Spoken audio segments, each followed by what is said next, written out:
ಇನ್ನು ಬಿಜೆಪಿಯಲ್ಲಿ ಮತ್ತೆ ಆಕ್ಟಿವ್ ಆಗಿದೆ ಬಣ ರಾಜಕೀಯ. ವಿಜಯೇಂದ್ರ ಅವರ ವಾರ್ನಿಂಗ್ ಬೆನ್ನಲ್ಲೇ ರೆಬೆಲ್ಸ್ ಮತ್ತೆ ಆಕ್ಟಿವ್ ಆಗಿದ್ದಾರೆ. ಜನವರಿ ಅಂತ್ಯದಲ್ಲಿ ಯತ್ನಾಳ್ ಜಾರಕಿಹೊಳಿ ಬಣದ ಸಭೆ ನಡೆಯುವ ಸಾಧ್ಯತೆ ಇದೆ. ಬೆಂಗಳೂರಿನಲ್ಲಿ ಸಭೆ ಮಾಡಿ ಮುಂದಿನ ಹೋರಾಟಕ್ಕೆ ಸಿದ್ಧತೆಯನ್ನ ಮಾಡಿಕೊಳ್ತಿದ್ದಾರೆ. ಹಾವೇರಿ ಜಿಲ್ಲೆಯಿಂದಲೇ ವಕ್ಫ್ ಹೋರಾಟಕ್ಕೆ ಚಾಲನೆ ಸಿಗಲಿದೆ. ವಿಜಯೇಂದ್ರರನ್ನ ಒಪ್ಪದ ನಾಯಕರಿಂದ ತಟಸ್ಥ ಬಣ ರಾಜ್ಯದಲ್ಲಿ ವಕ್ಫ್ ಹೋರಾಟ ತೀವ್ರಗೊಳಿಸೋದು. ವಕ್ಫ್ ಹೋರಾಟದ ನೆಪದಲ್ಲಿ ರೆಬೆಲ್ಸ್ ರಾಜಕೀಯ ಮತ್ತೆ ಆಕ್ಟಿವ್ ಆಗಿದೆ. ಬಿಜೆಪಿಯ ಬಂಡಾಯ ಟೀಮ್ ಇದೀಗ ಮತ್ತೆ ಆಕ್ಟಿವ್ ಆಗಿರೋದು. ವಿರೋಧಿ ಬಣ ವಿರುದ್ಧ ತಿರುಗಿ ಬಿದ್ದ ವಿಜಯೇಂದ್ರ ಅಧ್ಯಕ್ಷ ಸ್ಥಾನದಿಂದ ಕೆಳಗಿಳಿಸೋದಕ್ಕೆ ರೆಬೆಲ್ಸ್ ಪ್ರಯತ್ನವನ್ನ ಮಾಡ್ತಾ ಇದ್ದಾರೆ. ಮೈಸೂರಿನಲ್ಲಿ ಬಿಜೆಪಿ ರಾಜ್ಯಾಧ್ಯಕ್ಷ ವಿಜಯೇಂದ್ರ ಈ ಹಿನ್ನೆಲೆಯಲ್ಲಿ ಗೊಡುಗಿದ್ದಾರೆ. ನಾನೇ ಪಕ್ಷ ಕಟ್ತೀನಿ, ನಾನೇ ಅಧಿಕಾರಕ್ಕೆ ತರ್ತೀನಿ, ನಾನೇ ಅಧ್ಯಕ್ಷನಾಗಿ ಮುಂದುವರಿತೀನಿ, ಎಲ್ಲ ಗೊಂದಲಗಳಿಗೂ ಕೂಡ ಬೇಗ ಬಗೆಹರಿಯುತ್ತೆ ಅನ್ನುವಂತ ಮಾತನ್ನು ಹೇಳಿದ್ದಾರೆ.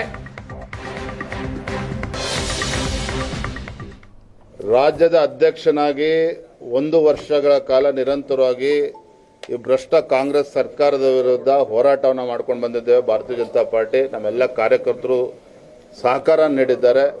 ಇದೇ ಬೆಂಗಳೂರಿಂದ ಮೈಸೂರು ನಾವು ತೆಗೆದುಕೊಂಡಂಥ ಒಂದು ಐತಿಹಾಸಿಕ ಪಾದಯಾತ್ರೆ ಸಿದ್ದರಾಮಯ್ಯನವರು ಎಷ್ಟು ಆತಂಕದಲ್ಲಿದ್ದರು ಅಂತೇಳಿ ನಾನು ಹೇಳಬೇಕಾಗಿಲ್ಲ, ನಿಮಗೂ ಕೂಡ ಗೊತ್ತಿದೆ. ಹಾಗಾಗಿ ನಮ್ಮ ಕಾರ್ಯಕರ್ತರು ನನ್ನ ಕಾರ್ಯವೈಖರಿ ಬಗ್ಗೆ ಖುಷಿಯಾಗಿದ್ದಾರೆ, ಸಂತೋಷವಾಗಿದ್ದಾರೆ. ನನ್ನ ಮುಂದೆ ಒಂದು ದೊಡ್ಡ ಸವಾಲಿದೆ. ಭಾರತೀಯ ಜನತಾ ಪಾರ್ಟಿ ಇನ್ನೂ ಕೂಡ ಸದೃಢಗೊಳಿಸಿ ಮುಂದಿನ ದಿನಗಳಲ್ಲಿ ಸ್ಪಷ್ಟ ಬಹುಮತದೊಂದಿಗೆ ಬಿಜೆಪಿಯನ್ನು ಅಧಿಕಾರಕ್ಕೆ ತರಬೇಕು. ಆ ನಿಟ್ಟಿನಲ್ಲಿ ನಾವು ಹೋರಾಟವನ್ನು ಮಾಡ್ತಾ ಇದ್ದೇನೆ, ಮುಂದೆನೂ ಕೂಡ ಮಾಡ್ತೇನೆ, ಯಶಸ್ವಿಯಾಗಿ ಮಾಡ್ತೇನೆ. ಬನ್ನಿ ಬಗ್ಗೆ ಇನ್ನಷ್ಟು ಹೆಚ್ಚಿನ ಮಾಹಿತಿಯನ್ನ ನೀಡ್ತಾರೆ ನಮ್ಮ ಪ್ರತಿನಿಧಿ ರವಿ ಶಿವರಾಮ್. ಇದೀಗ ನಮ್ಮ ಜೊತೆಗೆ ನೇರ ಸಂಪರ್ಕದಲ್ಲಿ ಜಾಯ್ನ್ ಆಗ್ತಾ ಇದ್ದಾರೆ. ರವಿ, ಇದೀಗ ಒಂದು ಕಡೆಯಲ್ಲಿ ಭಿನ್ನರ ಪಡೆ ಇದೀಗ ಮತ್ತೊಂದು ಸುತ್ತಿನ ಹೋರಾಟಕ್ಕೆ ರೆಡಿ ಆಗ್ತಾ ಇರುವಂತದ್ದು, ಮತ್ತೊಂದು ಕಡೆಯಲ್ಲಿ ಆತ್ಮವಿಶ್ವಾಸದ ಮಾತುಗಳನ್ನ ವಿಜಯೇಂದ್ರ ಹೇಳ್ತಾ ಇದ್ದಾರೆ. ಸೊ ಮುಂದೆ ಇದು ಯಾವ ಹಂತವನ್ನ ತಲುಪಬಹುದು ಅಂತ?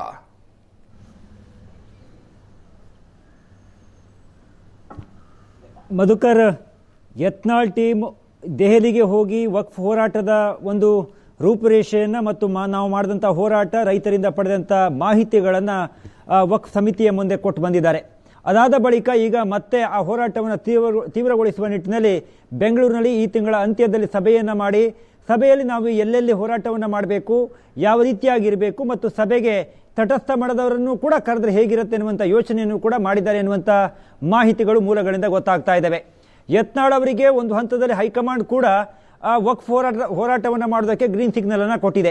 ಯಾಕೆಂದರೆ ಆರಂಭದಲ್ಲಿ ಅವರು ಹೋರಾಟವನ್ನು ಮಾಡಬಾರ್ದು ಎನ್ನುವಂಥ ಹೇಳಿಕೆಯನ್ನು, ಮನವಿಯನ್ನು ರಾಜ್ಯ ಬಿಜೆಪಿಯಿಂದ ಸ್ವತಃ ಅಧ್ಯಕ್ಷರು ಮಾಡಿದರೂ ಕೂಡ ವಕ್ಫ್ ಸಮಿತಿ ಅವರಿಂದ ಹೆಚ್ಚಿನ ಮಾಹಿತಿಯನ್ನು ಕೇಳಿದೆ ಮತ್ತು ಅದಕ್ಕೆ ಪೂರಕವಾಗಿ ಯತ್ನಾಳ್ ಅಂಡ್ ಟೀಮ್ ವಕ್ಫ್ ಹೋರಾಟವನ್ನು ಮತ್ತೆ ಮಾಡ್ತಾನೆ ಬರ್ತಾ ಇದೆ. ಈಗ 3ನೇ ಹಂತದಲ್ಲಿ ಆ ಹೋರಾಟವನ್ನು ಮತ್ತಷ್ಟು ತೀವ್ರವಾಗಿ ಮಾಡೋದಕ್ಕೆ ಕೂಡ ತೀರ್ಮಾನವನ್ನು ಮಾಡಿದ್ದಾರೆ. ಪ್ರಮುಖವಾಗಿ ಈಗ ಅದಕ್ಕೆ ಕೌಂಟರ್ ರೂಪದಲ್ಲಿ ರೇಣುಕಾಚಾರ್ಯ ಮತ್ತು ಅವರ ತಂಡ ಮಾಜಿ ಶಾಸಕರುಗಳ ಸಭೆಯನ್ನು ಮಾಡಿ ಯತ್ನಾಳ್ ಅವರಿಗೆ ಅವರು ಮಾಡ್ತಾ ಇರುವಂಥ ಹೋರಾಟವನ್ನು ನಿಲ್ಲಿಸಬೇಕು ಆಗ್ರಹವನ್ನು ಮಾಡಿತ್ತು. ಮೊನ್ನೆ ಅಷ್ಟೇ 1 ವಾರಗಳ ಹಿಂದೆ ಬೆಂಗಳೂರಿನ ಖಾಸಗಿ ಹೋಟೆಲ್ನಲ್ಲಿ ಮಾಜಿ ಶಾಸಕರುಗಳ ಸಭೆಯನ್ನು ನಡೆಸಿದ್ರು ವಿಜಯೇಂದ್ರ. ಅದರಲ್ಲಿ BS ಯಡಿಯೂರಪ್ಪ ಭಾಗಿಯಾಗಿದ್ದರು. ಆ ಸಭೆಯಲ್ಲಿ ಸಂಪೂರ್ಣವಾಗಿ ಯತ್ನಾಳ್ ಅವರ ಹೋರಾಟ ಮತ್ತು ಯತ್ನಾಳ್ ಅವರು ನಡ್ಕೊಳ್ತಾ ಇರುವ ರೀತಿಯ ಬಗ್ಗೆ ಚರ್ಚೆಗಳಾದವು. ಪಾರ್ಟಿಯ ಒಂದು ಸಂಘಟನೆ ಮತ್ತು ಜಿಲ್ಲಾ ಪಂಚಾಯತ್, ತಾಲೂಕು ಪಂಚಾಯತ್ ಚುನಾವಣೆಗಾಗಿ ಒಂದು ಸಭೆಯನ್ನು ಮಾಡಿದರೂ ಕೂಡ ಅವತ್ತಿನ ಆ ಸಭೆಯಲ್ಲಿ ಯತ್ನಾಳ್ ಅವರ ಮತ್ತು ಅವರ ತಂಡದ ಪ್ರತ್ಯೇಕ ಹೋರಾಟದ ಬಗ್ಗೆ ಹೆಚ್ಚಿನ ಚರ್ಚೆಯಾದವು. ಜೊತೆಗೆ BS ಯಡಿಯೂರಪ್ಪನವರೇ ಭಾಷಣದಲ್ಲಿ ಹೇಳಿದರು, ಹೈಕಮಾಂಡ್ ಪ್ರಮುಖವಾಗಿ ಅಮಿತ್ ಶಾ ಮತ್ತು ನರೇಂದ್ರ ಮೋದಿ ಯತ್ನಾಳ್ ಅವರ ಮೇಲೆ ಕ್ರಮವನ್ನು ಕೈಗೊಳ್ಳುತ್ತಾರೆ, ತಾವ್ಯಾರೂ ಕೂಡ ಹೈಕಮಾಂಡ್ ವೀಕ್ ಆಗಿದೆ ಹೇಳುವುದನ್ನು ಭಾವಿಸಬಾರದು ಹೇಳುವಂಥ ಚರ್ಚೆಯ ಮಾಜಿ ಶಾಸಕರುಗಳಿಗೆ ಒಂದು ಅಭಯವನ್ನು ಕೂಡ ನೀಡಿದರು. ಮುಂದುವರಿದು ಯತ್ನಾಳ್ ಅವರು ಮತ್ತೆ ಹೇಳಿದರು, ಇದು ರಮೇಶ್ ಜಾರಕಿಹೊಳಿ ಅವರು ಮಾತನಾಡಿದರು, ಯತ್ನಾಳ್ ಅವರು ಮಾತನಾಡಿದರು. ರಮೇಶ್ ಜಾರಕಿಹೊಳಿ ಅವರಂತೂ ಬೆಳಗಾವಿಯಲ್ಲಿ ಮಾತನಾಡ್ತಾ ಹೇಳಿದರು, ಯಡಿಯೂರಪ್ಪನವರು ರಾಜ್ಯ ಸಂಘಟನೆಯನ್ನು ಮಾಡ್ತೀನಿ, ರಾಜ್ಯ ಸುತ್ತಾಡ್ತೀನಿ ಅಂತ ಹೇಳ್ತಾ ಇದ್ದಾರೆ. ಆ ಸಂಘಟನೆ ಕೇವಲ ಪಾರ್ಟಿಗಾಗೋ ಅಥವಾ ಮಗನನ್ನು ಉಳಿಸುವುದಕ್ಕೋಸ್ಕರ ನಾವು ವಿಜಯೇಂದ್ರನ್ನು ಕೆಳಗಿಳಿಸ್ತೀವಿ ಅಂತ ಹೇಳಿಕೆಯನ್ನು ಕೊಟ್ಟರು. ಇದಾದ ಬಳಿಕ ಮತ್ತೆ ವಿಜಯೇಂದ್ರ ಅವರು ಬಹಳ ಬಹಿರಂಗವಾಗಿ ಕೂಡ ಮಾತನಾಡೋದಕ್ಕೆ ಶುರು ಮಾಡಿದ್ದಾರೆ. ಇಷ್ಟು ದಿನಗಳ ಕಾಲ ಅವರ ಬೆಂಬಲಿಗರು, ಮಾಜಿ ಶಾಸಕರುಗಳು ಅವರನ್ನು ಡಿಪೆಂಡ್ ಮಾಡ್ಕೊಳ್ತಾ ಇದ್ರೆ ಈಗ ವಿಜಯೇಂದ್ರ ಮಾತನಾಡ್ತಾ ಇದ್ದಾರೆ. ಮೊನ್ನೆ ಕೂಡ ಮಾತನಾಡಿದರು, ರಮೇಶ್ ಜಾರಕಿಹೊಳಿ ನಿನ್ನೆ ಅಷ್ಟೇ ಪಾರ್ಟಿಗೆ ಬಂದವರು, ಮೊನ್ನೆ ಪಾರ್ಟಿಗೆ ಬಂದವರು, ಹೀಗೆ ಮಾತನಾಡಬಾರ್ದು, ನಾಲಿಗೆಯನ್ನು ಬಿಗಿ ಹಿಡಿದು ಮಾತನಾಡಬೇಕು ಅಂತ ಹೇಳಿಕೆಯನ್ನು ಕೊಟ್ಟರು. ಇವತ್ತು ಮೈಸೂರಿನಲ್ಲಿ ಮಾತಾಡಿದರೆ ಪರೋಕ್ಷವಾಗಿ ನಿಮ್ಮ ಮೇಲೆ ಆರೋಪಗಳಿದೆಯಲ್ಲ, ನಿಮ್ಮನ್ನು ಕೆಳಗಿಳಿಸ್ತಾರೆ ಹೇಳುವಂಥ ಒಂದು ಟೀಮ್ ಕೆಲಸ ಮಾಡ್ತಿದೆ ಹೇಳುವಂಥ ಪ್ರಶ್ನೆಗಳಿಗೆ ವಿಜಯೇಂದ್ರ ಉತ್ತರವನ್ನು ಕೊಟ್ಟಿದ್ದಾರೆ.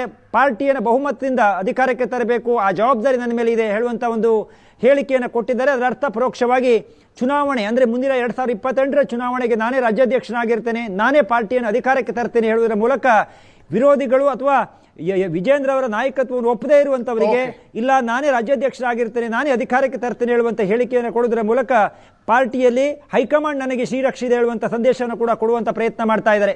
ಹೀಗಾಗಿ ಈ ಎರಡು ಬೆಳವಣಿಗೆಗಳ ಮಧ್ಯೆ ಮಧುಕರ್ ಇವತ್ತು ಕಟ್ಟ ಸುಬ್ರಹ್ಮಣ್ಯ ಅವರ ನಿವಾಸದಲ್ಲಿ ರೇಣುಕಾಚಾರ್ಯ, ವೈ ಸಂಪಂಗಿ, ಕಟ್ಟ ಸುಬ್ರಹ್ಮಣ್ಯ ಎಲ್ಲರೂ ಕೂಡ ಸಭೆಯನ್ನು ಮಾಡ್ತಾ ಇದ್ದಾರೆ. ಅವ್ರ ನಿವಾಸದಲ್ಲಿ ಈಗ ಮಾಧ್ಯಮಗಳನ್ನು ಉದ್ದೇಶಿಸಿ ಅವರು ಕೂಡ ಮಾತನಾಡ್ತಾ ಇದ್ದಾರೆ. ಒಟ್ಟಾರೆಯಾಗಿ ಯಡಿಯೂರಪ್ಪ ಅವರ ಬರ್ತ್ಡೇಯನ್ನು ಆಚರಣೆ ಮಾಡಿದರೆ ನಾವು ಕೂಡ ಆಚರಣೆಯನ್ನು ನಾವು ಒಂದು ಸಂಘಟನೆ ರೂಪದಲ್ಲಿ ಹೋರಾಟವನ್ನು ಮಾಡಬೇಕು ಅನ್ನೋ ತೀರ್ಮಾನಕ್ಕೆ ಯತ್ನಾಳ್ ಬಣಮ ಇದೆ. ಅದೇ ದಾವಣಗೆರೆಯಲ್ಲಿ ಯಡಿಯೂರಪ್ಪ ಅವರ ಬರ್ತ್ಡೇಯನ್ನು ಆಚರಣೆ ಮಾಡೋದಕ್ಕೆ ರೇಣುಕಾಚಾರ್ಯ ಮತ್ತು ತಂಡ ನಿರ್ಧಾರವನ್ನು ಮಾಡಿತ್ತು. ಅದು ತಾತ್ಕಾಲಿಕವಾಗಿ ಬಂದ್ ಮಾಡಿದ್ರು. ಆದರೆ ಈಗ ಹೋರಾಟ ಆ ಒಂದು ಬರ್ತ್ಡೇಯನ್ನು ಆಚರಣೆ ಮಾಡಿದರೆ ತಾವು ಕೂಡ ಹೋರಾಟ ಮಾಡ್ತೀವಿ ಹೇಳುವಂಥ ಒಂದು ಚರ್ಚೆಯನ್ನು ಮಾಡಿದ್ದಾರೆ ಎನ್ನುವಂಥ ಮಾಹಿತಿಗಳು ಬರ್ತಾ ಇದ್ದಾವೆ. ಒಟ್ಟಾರೆ ಬಿಜೆಪಿಯಲ್ಲಿ ಎರಡು ಬಣಗಳಿಂದ ಮತ್ತೆ ಬಣಗಳ ಒಂದು ರಾಜಕೀಯ ಆಕ್ಟಿವ್ ಆದಂತೆ ಕಾಣ್ತಾ ಇದೆ. Okay, thank you Ravi Shivaram.